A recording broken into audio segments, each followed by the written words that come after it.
Hobart is fast becoming one of Australia's most progressive cities.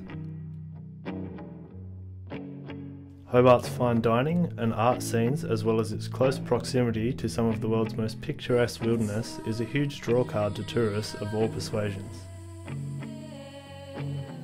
It's not only tourists being drawn to the state's capital. Hobart has welcomed 1,700 new residents in the past 12 months. Hobart is a city on the rise, but what about those who are left behind as Hobart's population and cultural capital skyrockets?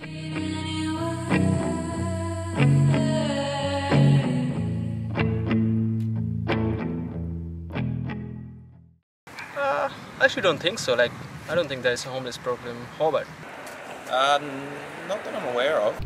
No, I don't think there's a homeless problem in Hobart. There's not many homeless people that you see out on the streets or in the city. Not as really big actually. Yeah. So I've seen them, yeah. Yep. But not as a real big problem actually. No. I don't think there is, not to compare to some of the other capital cities in Australia. Hobart seems to be pretty good for their homeless. I used to live in Vancouver in Canada, and there's a huge problem over there, so compared to that I'm going to say no. They don't come to me, they don't ask for money, so yeah, you can see them or you think they're homeless, because that's also sometimes hard to tell. So from just sort of what I see here coming into work and working in the city, you see them around, but you also still see a lot of people that you would assume that wouldn't necessarily be. I don't think it's not very hard to find a home in Hobart. Yeah. Yeah, I mean, I think we're seeing increasing rates of homelessness in Hobart, unfortunately. I think it's not as visible in Hobart as it may be in other big cities such as Melbourne or Sydney. There's not going to be people out on the street begging in Hobart. We do have homeless people, and we do have people being turned away from our shelters that we have set up in Hobart, so yes, we do. Yeah. Hobart does definitely have a homeless problem. We know that looking at the basic stats, for instance, that nearly 50% of the homeless people are actually in Hobart. As I say, common grounds for all these places like us now. We're the last 12 months we're lucky to have more than 4 vacancies in one year. So I could lose 2 today and have 5 ring them out tonight for them rooms, and we're running around the clock there to make sure they've got somewhere to stay. I think it's fair to say, and these are credible numbers, that perhaps a few hundred people sleep on the street every night throughout Tasmania. You know, many of them here in the south and in Hobart, and I'm sure some people have seen, people sleeping on the street, and that just astounds me. We're a fabulously wealthy, and I'd like to think clever country, and no one should have to sleep on the street.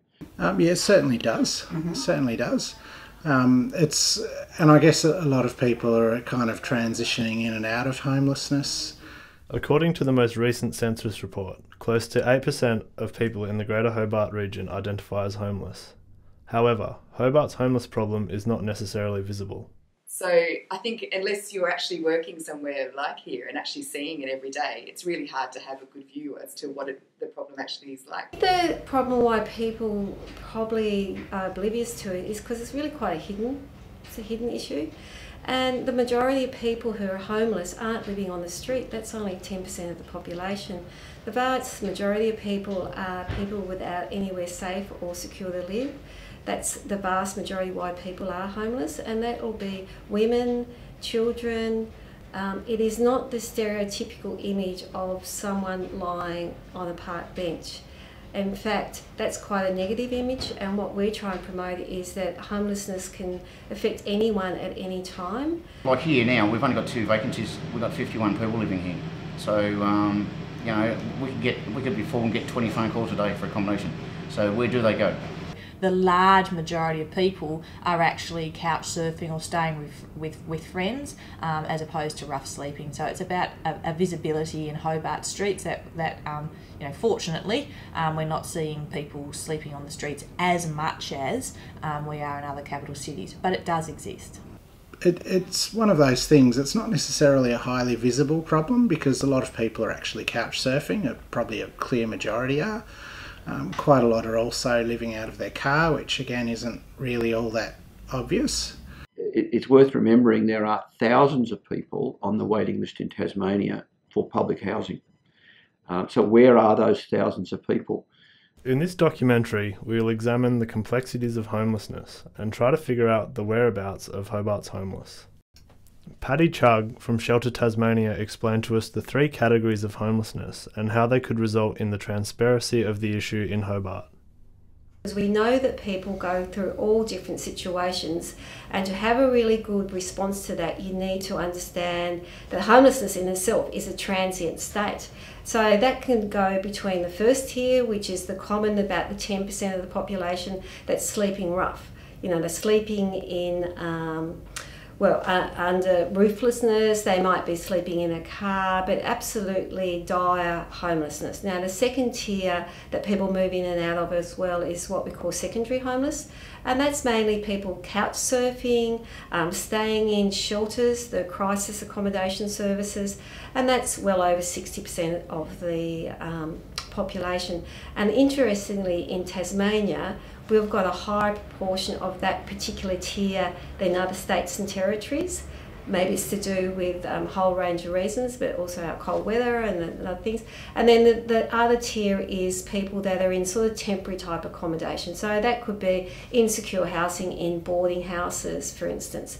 But by far the biggest is that second tier. Now, you have those three tiers because people move up and down through them, and it's a better way of sort of trying to get a response to them as well. And it's much more sophisticated, and I think it's a good model. There's 1,579 people seen as homeless in this state, according to the last census.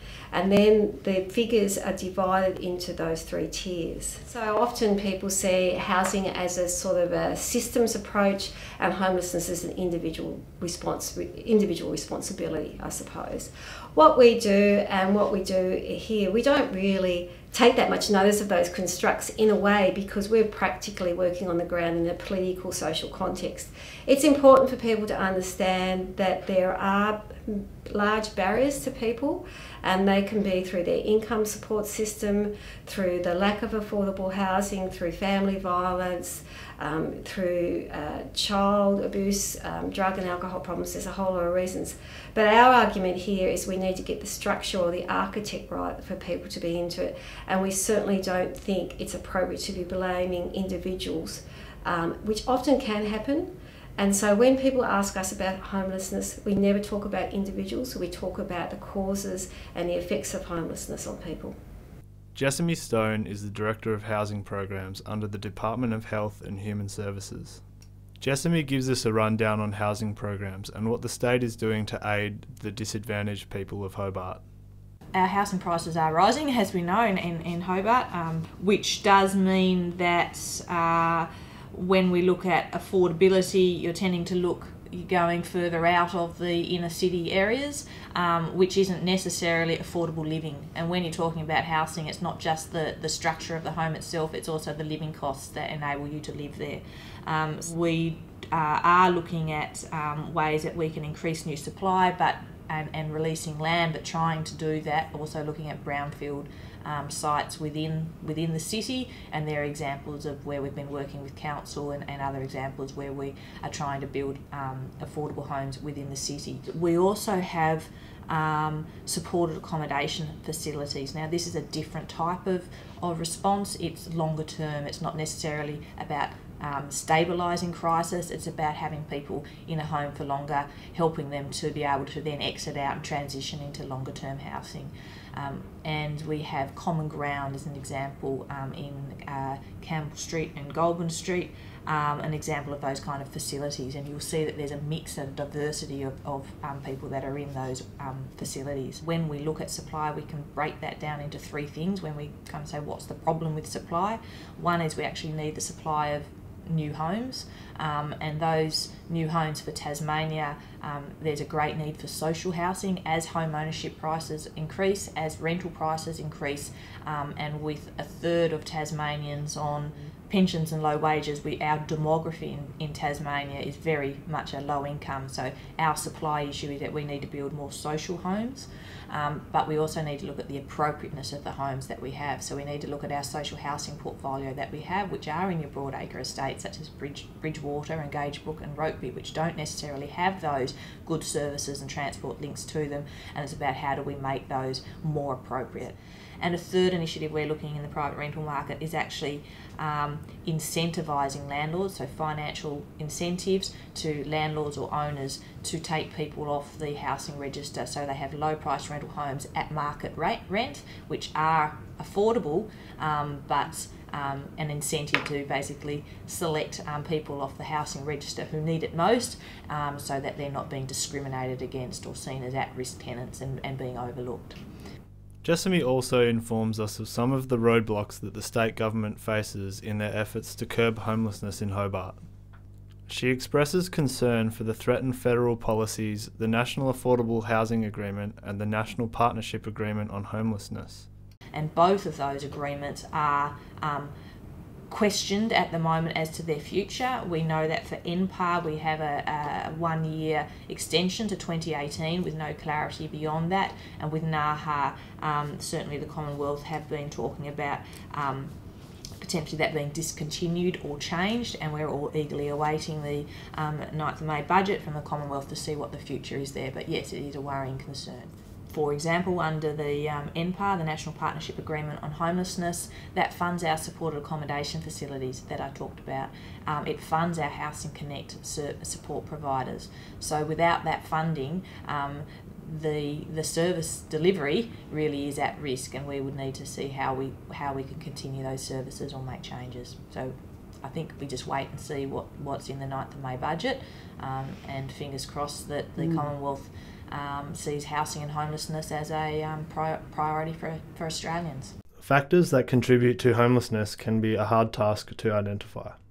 These factors can be personal, social, or even political. It can be, I guess, conflict. It can be family violence. That's a pretty common cause of it. It can also just be conflict with other people they've been sharing a house with, tenancies falling through, just not having something or somewhere to go to when their current tenancy finishes. The biggest cause of homelessness is lack of affordable, safe, secure housing. We have over 14,000 people in Tasmania in housing stress, which means they're paying a very large proportion of their income in rent. It doesn't take much to tip you over to the edge to be in homeless. Domestic violence is a big problem. That's definitely increasing rates of homelessness, of families, men and women trying to escape those situations. There is one reason why these people are homeless, and it's dud politicians overseeing bad public policy. You know, if they obviously don't get a job and they go straight on Newstart or something like that, or the parents have been on Newstart, it's pretty hard. I mean, I've got mates that have been through that, and the kids have been on the same thing. Why Dad didn't go to work, why should I go to work, and they don't want to better themselves?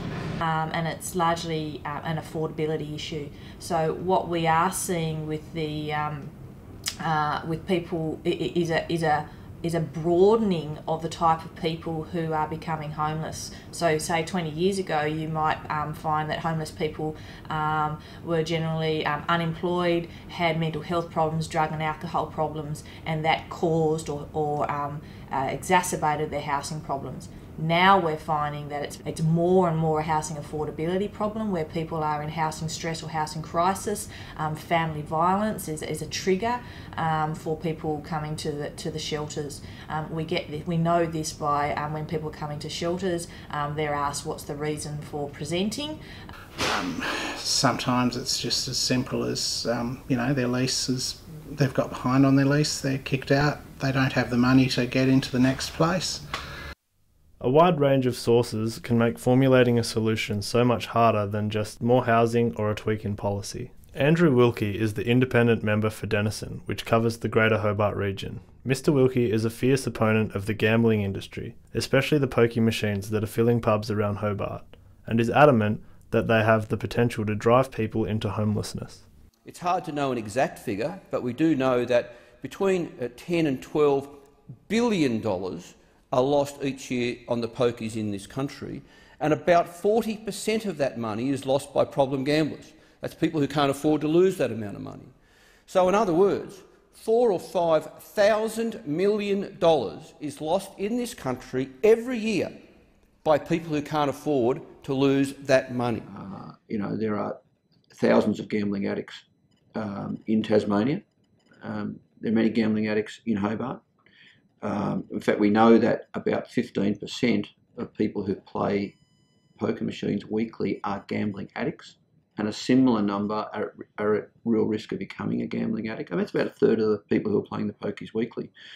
And we know for those who are addicted to poker machines, there's a range of consequences, including health effects, relationship consequences, losing their home, being homeless, taking their own life. An easy assumption to make, a safe assumption to make, that a disproportionate number of homeless people have been affected adversely by gambling, and in particular by poker machines. Andrew Wilkie also sees potential for recent federal cuts to welfare and the rollout of Centrelink's debt recovery scheme having devastating repercussions on the people already in need. Deputy Speaker, these are harsh cuts. These are very harsh cuts. And they're very harsh cuts directed squarely at the most disadvantaged members of our community. And these aren't people on obscene incomes like we enjoy in this place. These are people who have no money left over already. Where will they get that $1,000? What will they cut back? What will they go without? I've already met people in my community who already, in the middle of winter in Hobart, are not turning the heating on because they can't afford the electricity.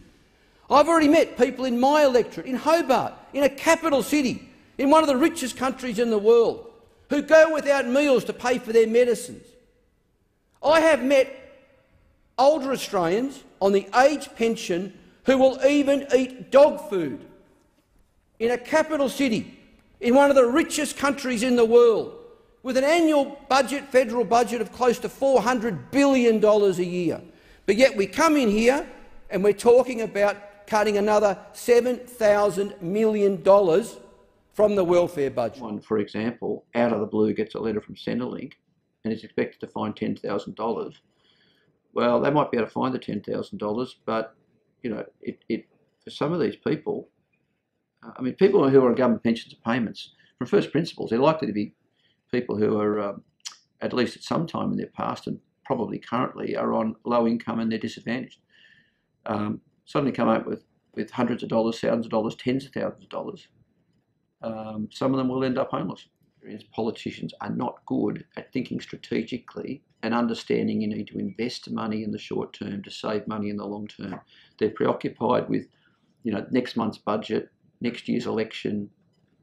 They don't think, they rarely think beyond the 3 years of forward estimates that follow a budget. And here's a case in point. If you can lift people out of disadvantage, get them into safe and permanent accommodation, make them healthy, get them better educated, get them employed, they actually become, from a fiscal point of view, a source of income to the government. They're not that's investment to actually help the government's budget, but they don't think that way. So what is being done to combat homelessness in Hobart? There is state-funded housing and support programs in place to assist those in crisis, as well as a large web of charity organisations such as Hobart City Mission to take some load off the state housing system. But yeah, the assistance we give is, we'll assist them with those material needs, we'll assist them with blankets and clothing and that sort of thing. We'll assist them with referrals, often to Housing Connect will help them to, find some of the shelters as well. Whether that's Bethlehem House or it might be Flint House or some of the other shelters. So we are the first point of entry for any person at risk of or experiencing homelessness. So we offer a range of services. So here at the front door, which is where people come to first, we look at private rental assistance, so being bond assistance to get into private rentals. We can also assist with maintaining tenancies, like if there's rent arrears trouble, it might be budgeting assistance or it could be financial assistance if necessary. I think Housing Connect is you know, that is, you know, the whole housing sector has been reformed quite a lot to have a, you know, central sort of intake point so that people can go to a, you know, one-stop shop, be referred on to workers, and instead of having a lot of different agencies all doing things in parallel that they had to negotiate their way through. As you're probably aware, the social housing waitlist is getting bigger and bigger all the time in Tasmania, but we are the point of contact for all of those applications, all of the updates for change of circumstances, etc, etc. We also refer to support. So Housing Connect, Colony 47 is the front door in the south of Tasmania. So we can refer to, again, Colony 47, Anglicare, Catholic Care, City Mission and Salvation Army, who provide that more ongoing support for someone who might be in crisis or might just have difficulty in maintaining a tenancy or securing one for themselves. Within the emergency relief program, our focus is very much on helping people through generally a short-term financial crisis. You know, that's where the assistance along the lines of food or vouchers can help, whether that's helping them keep their, you know, it might be that their vouchers are being used towards helping them run their car that they're living out of. We met with Gary Hawkins, the manager and leaseholder of Flint House. Gary is in daily contact with the homeless in Hobart, and he shares with us his perspective on the homelessness situation in the city. You know, there's probably 4 or 5 people here that actually work, and they find it, you know, it's easy. They've been in these places before around Australia, and they like the environment, sort of thing. And then you get, you know, all the other people there that marriage split-ups, all that sort of stuff. So they come here. So, but we do work with mental health. We do work with caseworkers from Anglicare, Salvation Army, and all that sort of stuff. We've been lucky enough in the last 12 months where we have Orange Sky come on board. So Monday, Thursday, and Friday, which they'll be at the front now, they provide actually free laundry. So there's a van. So we do have laundry facilities here, but then they don't have to worry about paying $3 for the wash machine and dryer. And then we have the Morton Group, the doctors. They come out here every Friday now from 7 till 10. So people that haven't got a doctor or GP can't link up, it's all here. They bulk bill them, so they are not well. One, they haven't got transport to get there, especially the older generation. And yeah, so those sorts of things there help, obviously. So some people might come down from the north and stay one night and move out. And then some people might come here, stay one night and think, oh, this is all right, you know, I've blended in all right here, this suits me, I'll stay. So probably out of that 52 are here now, probably 44 would be permanent, and the other 6 or 8 would be, say, transits. They might stay for 6 weeks, 8 weeks, a couple of months, and then move on. There's a guy just moved out Tuesday. He's been here 7 times in the last 17 years. He's just gone to West Australia to pick up his car and he's come back to move in here. So I just put him on the board. When he gets closer to his date coming back, just keep a room if there's one available. I mean, there is a lot of support there for people, and the trouble is there's a lot of people out there that abuse the support. But I mean, you know, a lot of people have been here like 20, 30 years. This is their way of life. They know how much they pay rent every fortnight. They know what they got left. They know they've got their 2 meals a day, 7 days a week. They know they've got their power paid. So, you know, it's pretty straightforward for them. Gary has put his life on hold and invested thousands of dollars of his own money just to keep Flint House afloat. And he explains the importance of crisis accommodation such as Flint House for the homeless people of Hobart. Well, more or less they pay the rent, which pays the bills, and then subsidises my wage. So yeah, there's no government handouts or nothing like that. So yeah, years ago there, the numbers were down, bills were high, so I actually put $16,000 in out of my own account to keep the place going and make sure that people had a roof over there. It was in the winter time too, so that was just me. So yeah. Obviously, once all these places get full, and you can't afford to pay $300, $350 a week, and one, you need a reference. Well, if you don't have a place, how do you get a reference to start with? There's just no affordability. So what are they going to do? I mean, you know, if they've got no social contact with their dad or mum or family environment, well, their only alternative is sleep out in the bush. You know, they need more places like this. You know, it's all right to build units and that there, but there's not enough units for the amount of people that need it. So, yeah, that's the worst part about it. Whilst at Flint House, we were able to speak to a resident. For personal reasons, he does not want to be named. He gives us an insight as to what it is like to be facing homelessness on the streets of Hobart. Well, yeah, I've been in this sort of situation on and off for 10 years. Yeah. Mainly through alcohol. Yeah. Pretty bad. And It's been hard, put it that way. Yeah, very hard. See, I had my own private rental place and I buggered it up through drinking. Yeah, it's sad, but you do it. But I haven't drank now for 2 months. I've just threw it because last time I pulled myself in the hospital and nearly died coming out of the withdrawals. Yeah. Yeah. Do you feel like you're getting the help that you need at the moment? No. So. Because I like to be busy all the time. And you go to these volunteer places and that the waiting list is longer than it is for the housing department. Yeah. I went into the salvos the other day and the fellow gave me a number and that to I can't think what it's called. Some volunteer Tasmania or something. And I rang them and they asked a few questions about your health, and until I get your clearance on my 12-month checkup, don't want to know you anyway. Plus your age, I think that goes against you as well. What do you think could be done to improve this situation? I think as we all know. It's the system, I don't know. In my opinion, the systems are just not strong enough, not good enough. No. But then again, how many people do want help? That's a factor too, because there's a lot that sets up everything. You go choose no. Yeah. Don't want to do nothing except just sit around. Do you see a way out of the situation that you're in? Well, not work-wise, no.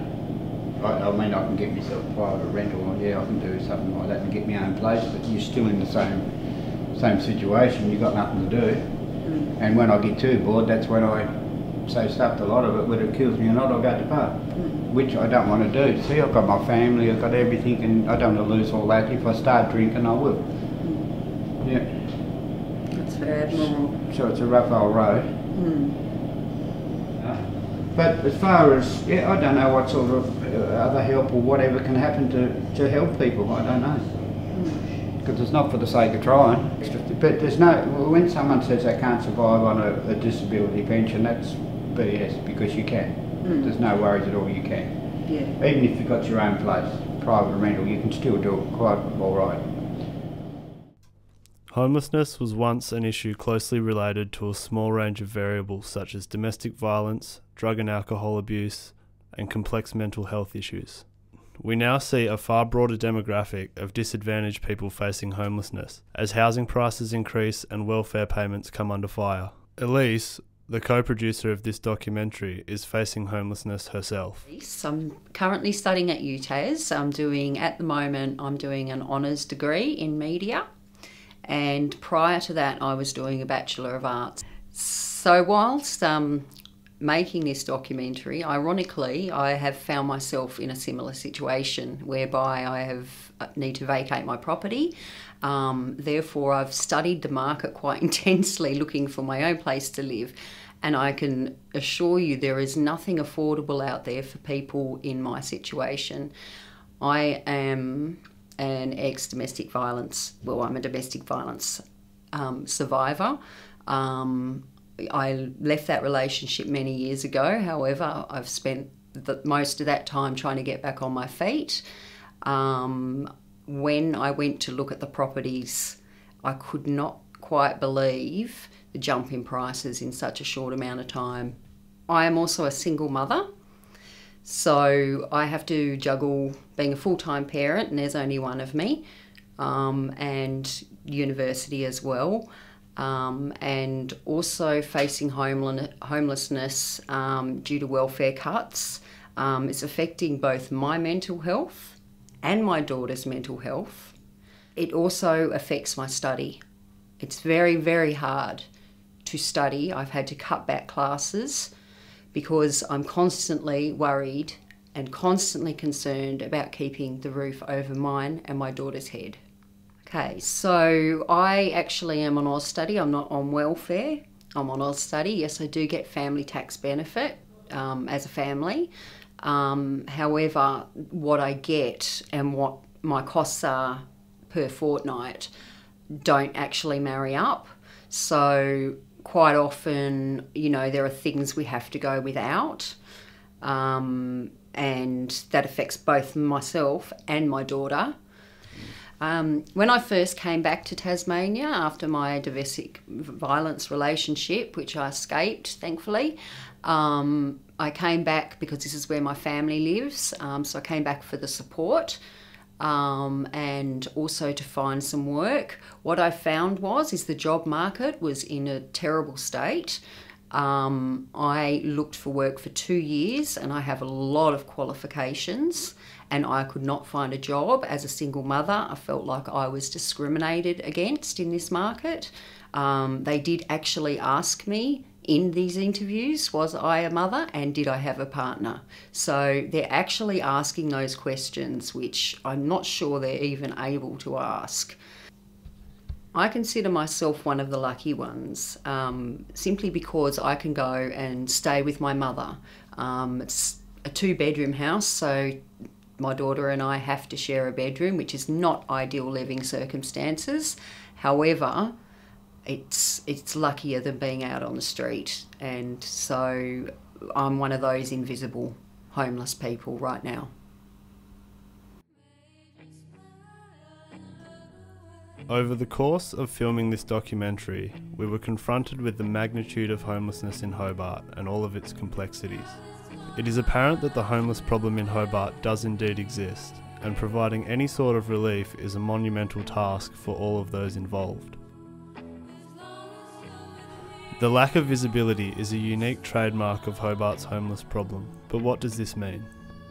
Is the current social housing and crisis accommodation model sufficient? Or could it mean that the issue roots deeper than any analysis has yet uncovered? Either way, the problem is ever present, and improvements in the situation are hardly evident. So our homelessness rates are increasing. It's getting worse, and that is happening across Australia. So that's fantastic. There are definitely steps being taken to improve it, and I hope that we see improvements soon. Well, it's unclear to me exactly what the figures are for sure. We talk about a few hundred sleeping on the street every night in Tasmania. We talk about many, many hundreds couch surfing and having unsatisfactory temporary accommodation. I don't see any evidence that that is being turned around. Other data that comes from the homelessness services and was showing that there was definitely an increase in the last year. So we're probably looking at a national increase of 9% each year for people who present to services. Now that's only people to present to services. A lot of people never access that. It's hard to quantify. So I don't think I'd be confident it's become better or worse, but I'm not best positioned probably to see that. I see homelessness, I see a lot of it.